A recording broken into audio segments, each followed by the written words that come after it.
All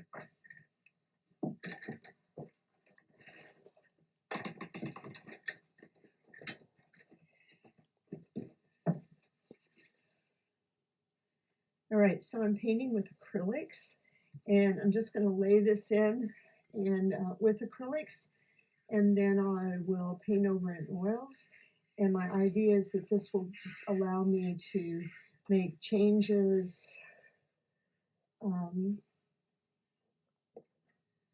Make changes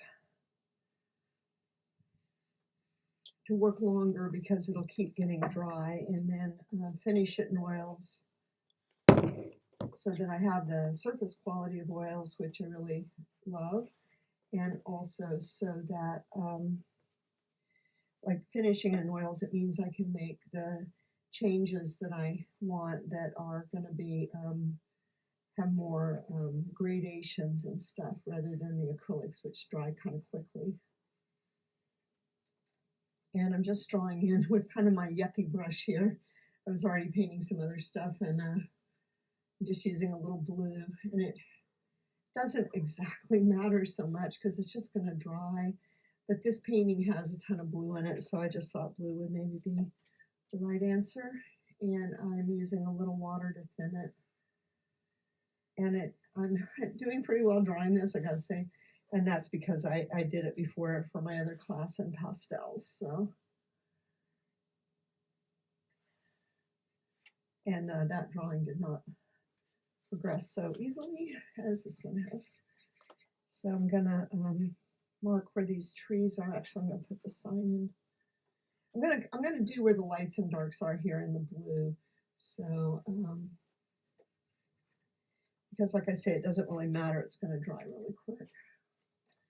And the thing about painting is it's about shapes. It's not just about outlines. So I can tell much more about what a painting's going to look like when I see the shapes than when I just see the outlines. And I'm using a brush that I actually bought a little set of brushes for my grandson, and they don't really seem too bad. So I used it the other day to paint with, and it seemed like it was just fine. And I'm using that scumbling stroke, and this is a round brush, so so I'm not wrecking it. You know, I forgot. I have my tape here, but I should have marked off like where my edge of my frame would go on this. This is such a great thing to do because oil painting frames sort of enclose your painting more than like when you're using a mat. It just kind of really crushes down on it. So it's really good to know where you're actually composing to. So like here, you know, maybe I'm gonna make that a little higher up because those right there on that edge, make sure that I have enough room for these little snow mounds here on the edge. And yeah, so I did have a little drawing mistake here. I don't know if I can do anything about it. If this was oils, you could, oh, that was gross and ineffective there. You could, I have these here to protect my pastel dust from getting everywhere, but silly me, I should have taken them off. All right, and I did put the sign in, so I guess I'll see where that sign would go, maybe over a little more. And, you know, I don't mind just always making things like that, exaggerating that a little bit one way or the other, instead of just so straight up and down. I don't know, maybe it'd be better if it went that way, but I can see later. And then as far as these trees go, I can start to put them in. And I wanted to put the sign in first because I don't want the fir trees to be like they are in the picture. They're lined up directly with the sign, so I did not want that to happen. Shorter, Janine. And one thing I really like about this technique where I'm starting my painting by painting. Um, Anytime I want, I can just change and then I'll be painting. I just grab more paint and then I'll be painting, if that makes any sense. Instead of like, okay, now I'm done drawing. And I don't remember if I talked to you guys about the idea of the tools you have for painting. The first is your composition. The second is your drawing. The first part of drawing is part of composition. So just the scribbling around. And then so that's the drawing stage of your composition. And then if you have a complex thing you're doing, like a building or something, and you need more accurate drawing, that would be the drawing phase. And then you have color and value. So I'm kind of getting value in right now. And then the next thing would be texture. And the last thing is edges, of making things have come and go with edges. So those 5 or 6 tools, that's really all you have to work with when you're painting. And so if something's wrong with your painting, it'll be one of those things. So the bad news is you don't, in fact, have very many tools, but the good news is you don't have very many tools, so you can just go through and ask yourself, is this a drawing mistake? Is it a color mistake? Is it a value mistake? Is it too much texture too far away? And all of those things I do pretty much just by looking at what I'm doing. Edges is not a visual, it's made up because wherever you look is in focus. But if you, so wherever you look is in focus. So you have to decide how you want things to be in and out of focus with your edges. So like here, when I'm painting, I'm just going to put that color in so I can start to separate the mountain from the trees. You guys will be excited to know I ordered myself a set of acrylics, and they're golden acrylics, and they're called open, and which they claim means they dry a little slower. Okay, so, and then in the clouds, I'm going to go ahead and start putting in the shadows in the clouds. The cat is right in front of my picture.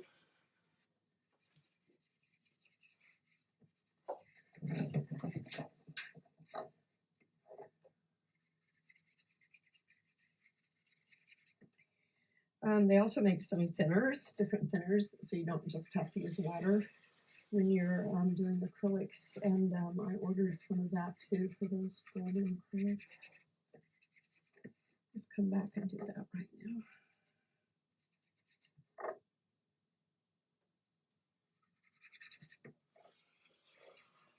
now. So I just have really inexpensive Wick acrylics here. I hope you can see them. And I'm just painting basically with the primary colors. And I've added purple because these paints are very cheap and you can't make a decent purple with them. So I have that dioxazine purple that I like so well.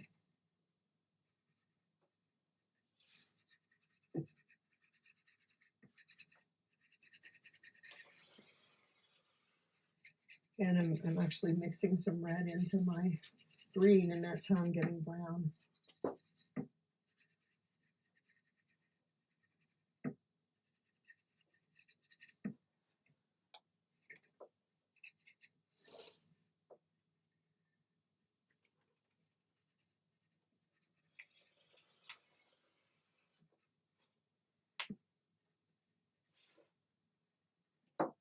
And this is up in Vermont, this picture. So I'm not starting with a white. Like if I had a completely toned canvas, I would start with my lightest lights and stuff, but I don't. So I'm just going to go ahead and keep my paper almost as my white for now, and just go ahead and put all my other colors in.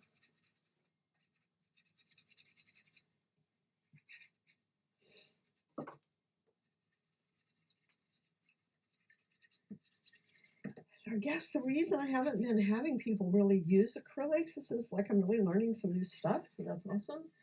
But for one thing, maybe you haven't noticed yet, but oil painters are super snobby. And I was kind of brought up to believe that acrylics were really, ooh, just for modern artists and people that were doing hard edge things. And um, that, oh, they weren't really permanent, not like oils. Oils are king. Um, but and I think also then there's this thing that you can't change things. I mean, you can't mix into what you have already got going. But when you're a beginner and maybe you're having trouble with things getting really super muddy and all, um, maybe it's better that stuff is kind of drawing. And then if you want to be able to mix into like I'm not really having any problems here, but I just, I have been painting a really long time.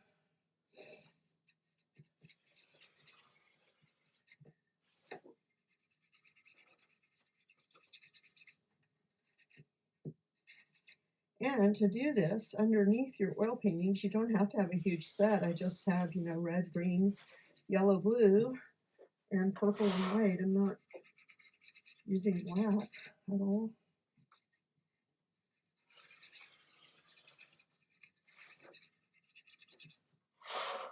And I see no reason why this is any different than painting on a surface that's primed with acrylic gesso. I mean, there are things about that, supposedly.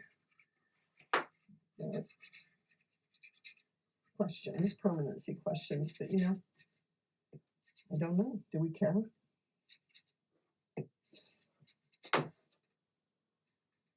I can say for sure I don't care as much as I used to.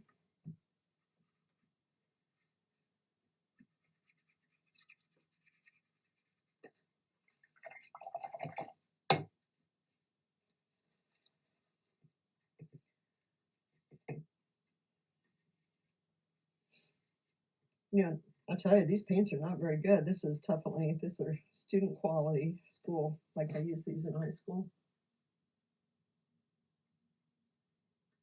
I think they're good enough for what I'm doing. So I think the things that make paint more expensive are that there's more pigment in it, so it's richer pigmentation, less filler, and that's what brings up the cost of paint. More pigment, less filler, more expensive pigments. A lot of things right now the prices are really high for the heavy metals, which maybe you don't want to be using anyway, like cadmiums and cobalts. So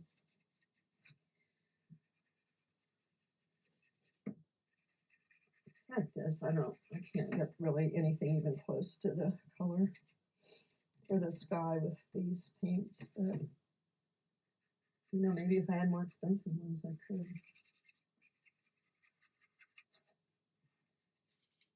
Also, I'm wishing now that I'd take down this. This is Bristol board, and it's just been coated with a coat of acrylic gesso, and I like it a lot.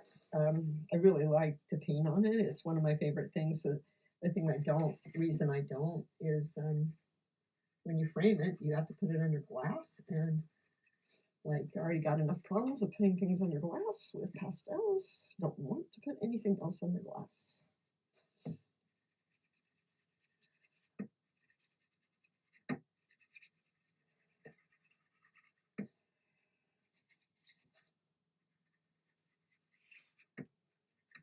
All right, I'll just say that's okay for now.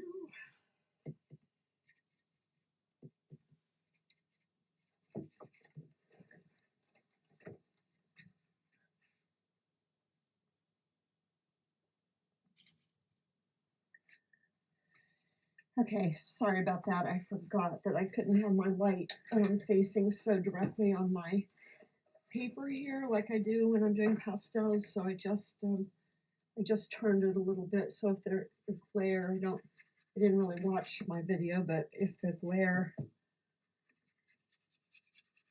should be less now.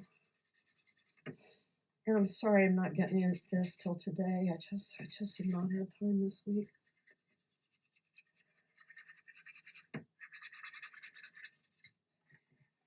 So like this, I made up some sort of orangey stuff, like some of that or this, and I'm just using it. I'm mixing it into my cloud color to get that kind of gray.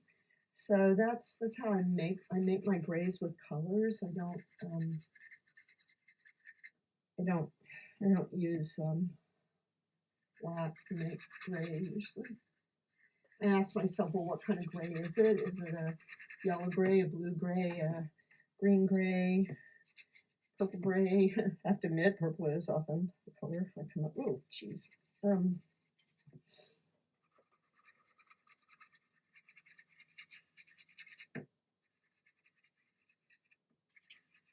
also, I'm just going to go ahead and come down behind where those trees will be to get that the sky in behind the trees. It's a nice thing with oils and acrylics is you can really just do the sky. Well, watercolor too, I guess. You can do the sky and then put the dark trees on top.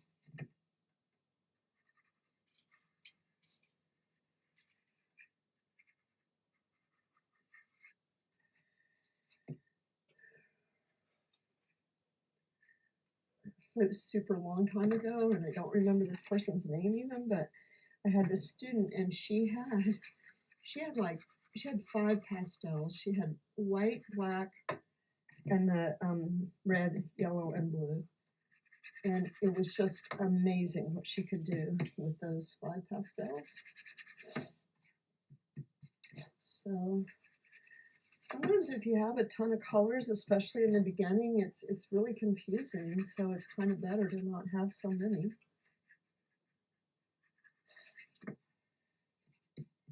And when you, oh, that was messy.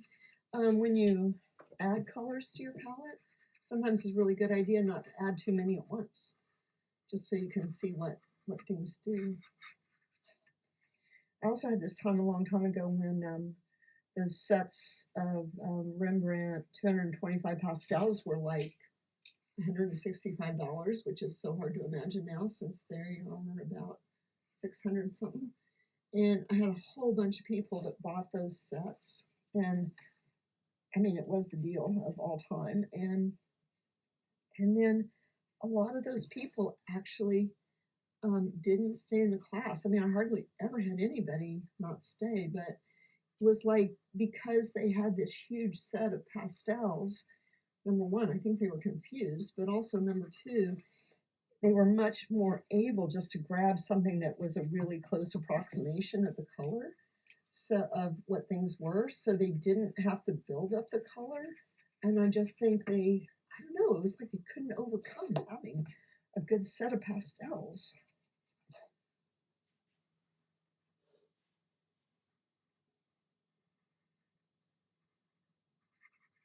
They were all psychiatrists too, so I don't know what that means about it.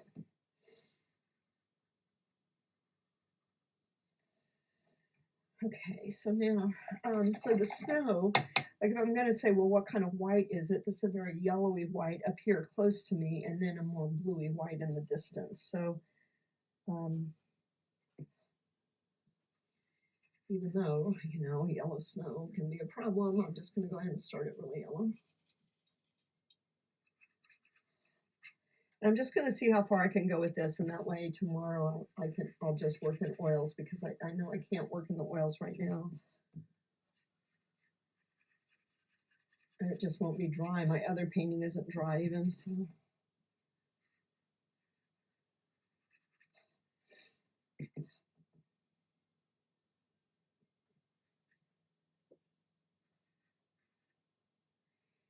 And I try not to draw when I'm painting. I'm drawing kind of right now. I try to separate those steps because it's just, life is hard. Drawing is hard, painting is hard, and it's easier for me to separate things. So a really excellent time to redraw is right when you first come back to your painting. All right, so that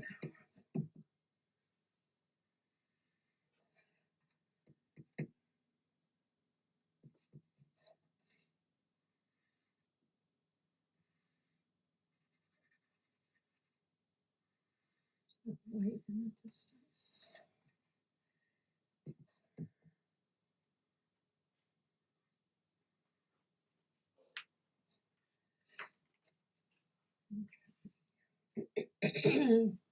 All right, so now I'm just going to try to make it better.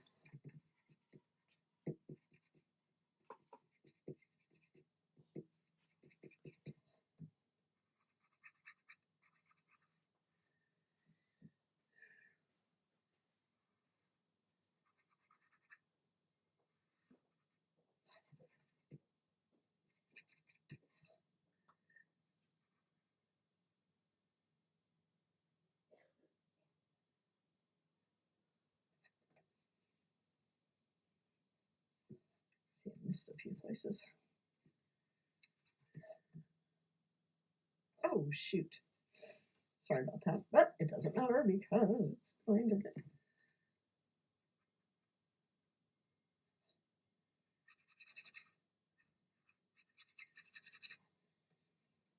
All right, we really need another paper towel. Where have I put that? My cat. Oh, here. My cat sometimes carries away my whole roll of paper towels. It's incredibly annoying.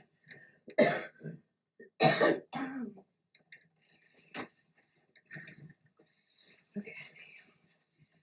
So I'm just gonna get my darks in here darker. I think that's one thing. Is sometimes hard to make your lights look light enough if your darks aren't dark enough. So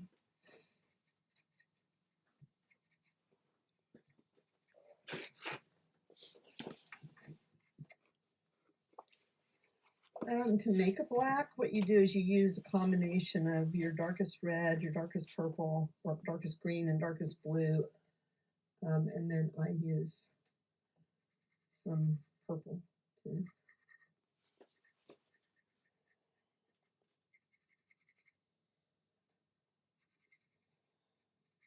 Really great if I clean my brush right.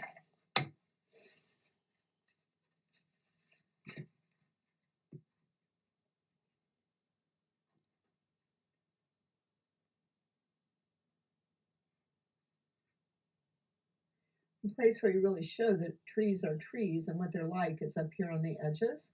They can just be kind of a mess down there in the bottom, but at the top, that's where you really show their trees. And I knew I was going to have trouble with this sign just to get it. It's going to take a bunch of coats, I think, to get it really orange. Because the paint's, this paint's not very high quality. Well, that's better. All right. Let's see, what can I do about these blues? They're not very pretty.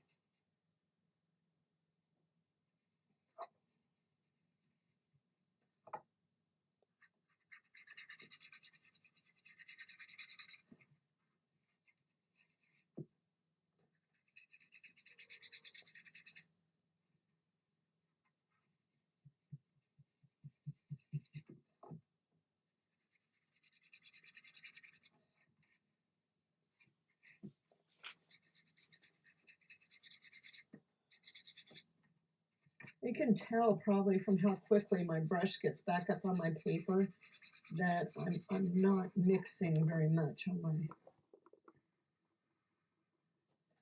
my palette. I'm mixing much more up here. Oh, good. Now I got a field of green.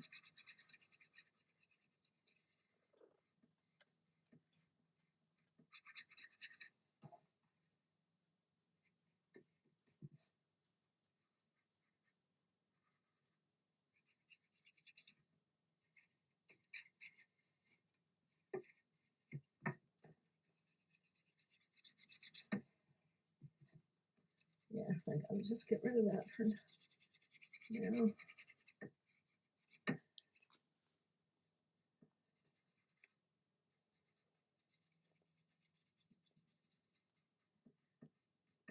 It's amazing how much you can show the direction of land by making your strokes follow those directions.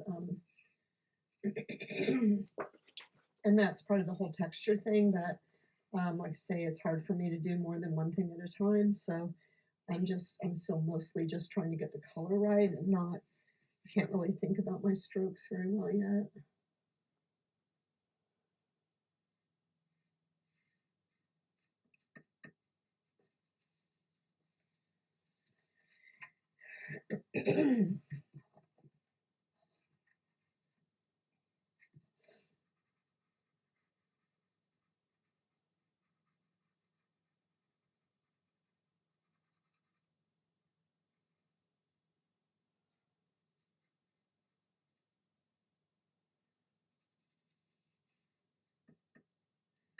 And I'm just starting to break up these big areas as things get a little more accurate. I break up the colors a little more.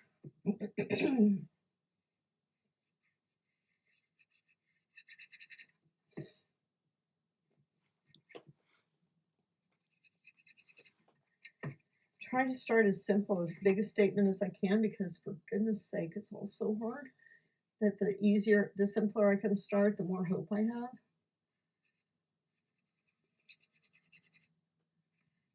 And I don't know, my metaphor in my mind for that is juggling.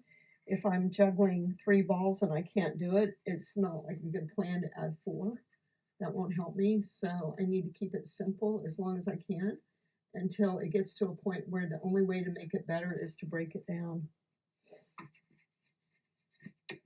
So I know there's a real tendency to feel like, I mean, I feel it all the time too. Like, oh my God, if I just finish this a little more, it would be okay. But that is really not the way it works. It's counterintuitive. It's if you start it a little better, go back to the start, get that better. You can always remass.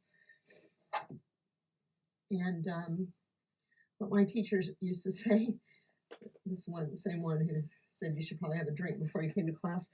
What he used to say was that if you don't get the mash, you get the mess.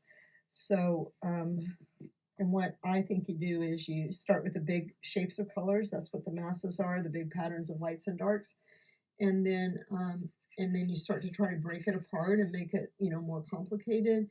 And then if things get messed up, well, then you go back and you remass, and then you break it up again and see how far you can go before it falls apart. So the longer you paint, the further you can go before things fall apart, hopefully. And so now I've got to get out more white.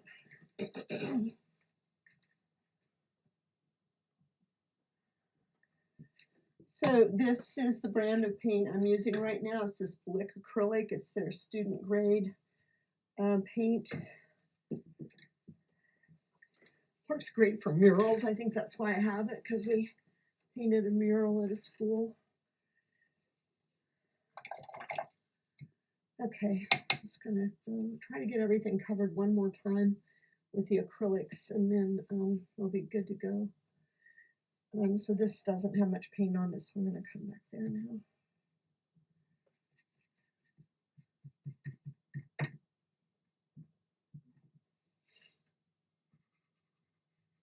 Whoops.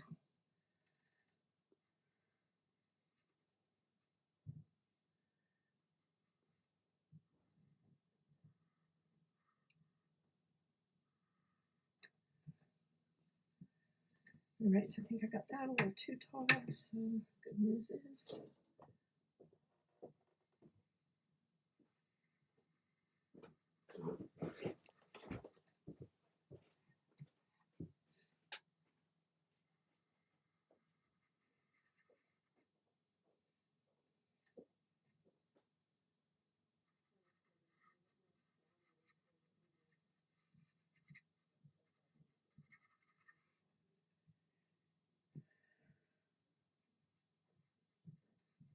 I'm not going to come back and put any of these trees in yet. I'll wait and do that.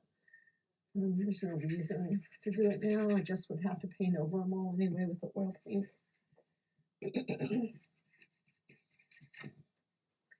I don't know if it's okay, if it would be okay to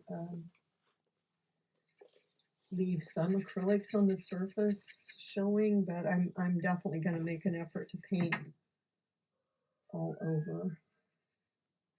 Yeah, look at that. That was still a little wet, see?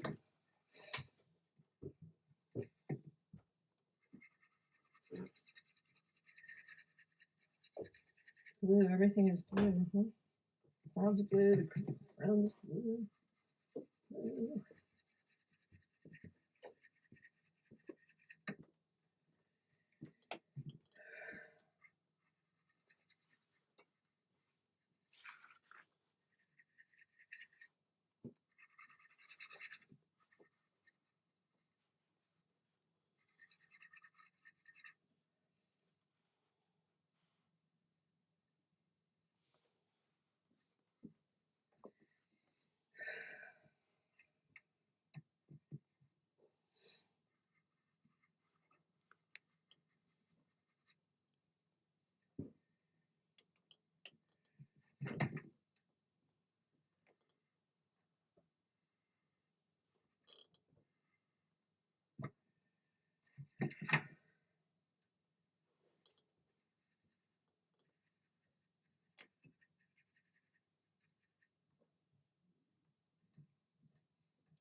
So here, I'm just want to make sure this bank of clouds looks like it's in front of the white clouds that are coming up behind. So I just want to have that. I kind of think that's cool.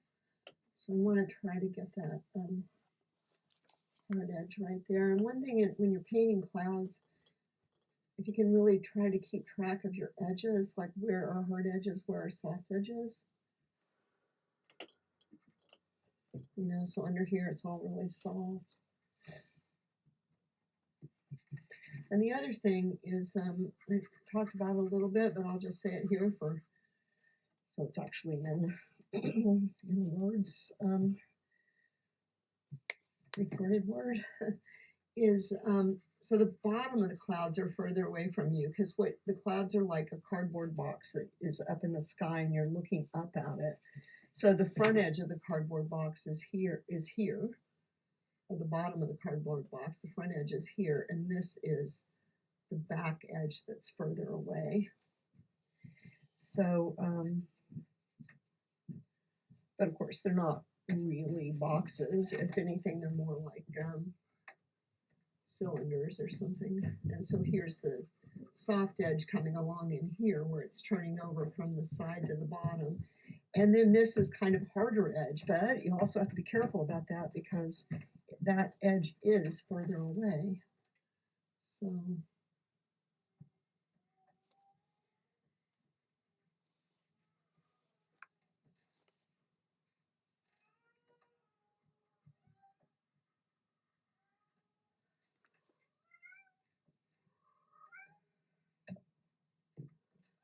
So what happens is it goes light,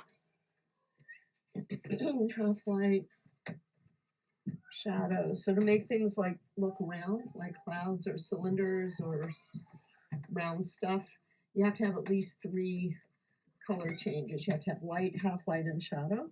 And then this is different because this is behind that. It's not turning over. This is laying right on top of it.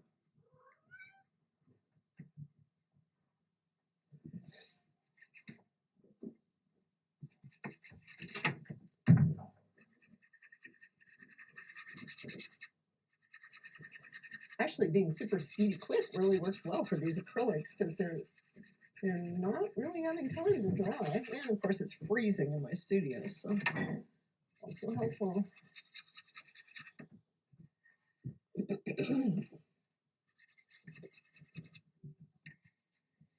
And when I was painting outdoors in Italy before the pandemic, I haven't been back since, but I had a little spray gun, a mister, that I was misting my acrylics with as I was painting, and that really helped too because it's super hot. And even though I was painting in the shade, things would dry really fast. And I painted on canvases there, but I also painted a lot of things because it was just, for fun. I wasn't thinking that I was going to frame stuff in it. I painted a lot of stuff on paper. And if you're traveling, it's a great thing to do because then you can take it with you easily. You can have a suitcase just with a pad of paper. So that's what I did. When I've been traveling and didn't have a home base like I do in Italy, I have a piece of foam core just a little bit bigger than my paper, and and then I had a bunch of paper, gessoed paper, and I used regular oil paints, and I think this would work for the water-based oils too. And they also have this other kind of paints called alkyd oils, and they, what am I doing with this on my brush? I just used the alkyd white mixed with the regular oils, and it would dry overnight. So and I didn't paint very thick in those days either, but this just seems like a great thing. Just a tiny set of acrylics and some paper, and there you go. Because it's got to be easy. It's all kind of hard, so the easier it can be to actually get out and do stuff, the better. And I don't have a car in Italy, so I'm always walking everywhere. And I had just like, man, I pared it down, pared it down. I used to think I just could not go out without my, French easel, my heavy French easel. Even though it's a half box, it's still really heavy.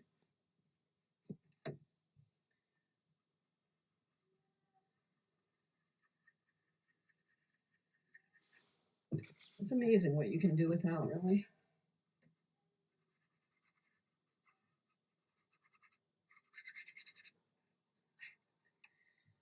I'm using a lot of phthalo green in my sky, trying to get sort of a cerulean blue.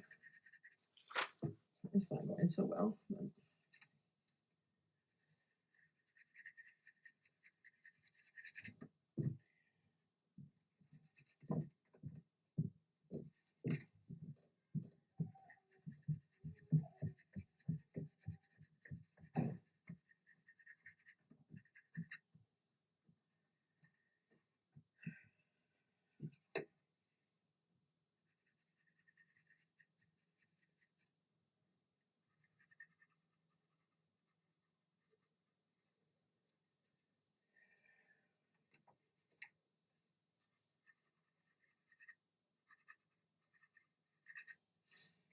all right.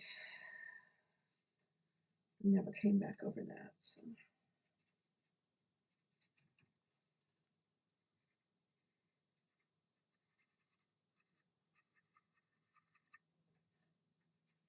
And now I just kind of mixed a bunch of yucky stuff together right here to make that color.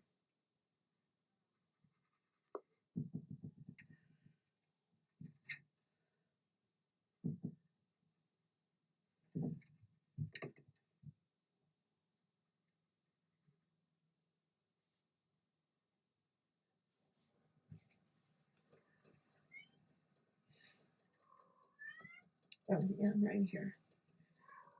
Needed white situation.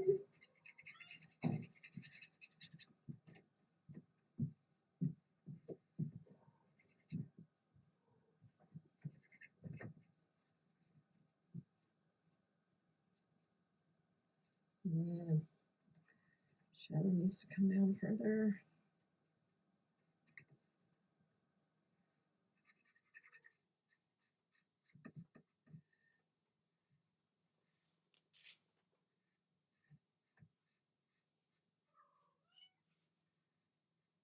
Oopsie. Now in the paint. Okay. All right. So call it quits for now, and we'll work on it in person.